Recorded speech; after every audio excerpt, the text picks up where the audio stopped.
ওই দেখো গাইজ আমি আম চাটনি হরতাম, তো আম চাটনি হরার লাগি কয়েকটা আম গাছ থাকি পারিয়া আনছি, আনি আটখানি হরিয়া ভিতরের বীজ ফেলাইয়া এখন গোসাই দিন।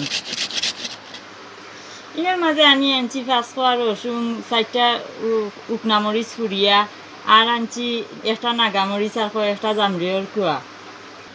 আমার লগে লগে রসুন গেছানো আমি কাটারও গোসাই লিছি, আর দিলাম জামিরর কুড়ি, আর দিছি গুঁড়ামরিচ ও উকনা আস্তা মরিচ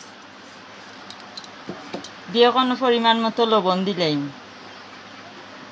এখন বালাটিকে আর দিয়ে খসলাই খসলাই আমা খাইলিম।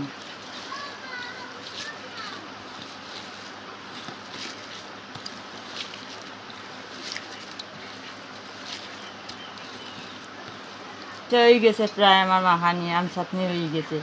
খাই খাই ওলা আম চাটনি খাইতে পারলা ফাইন কমেন্টে একটু কইবা।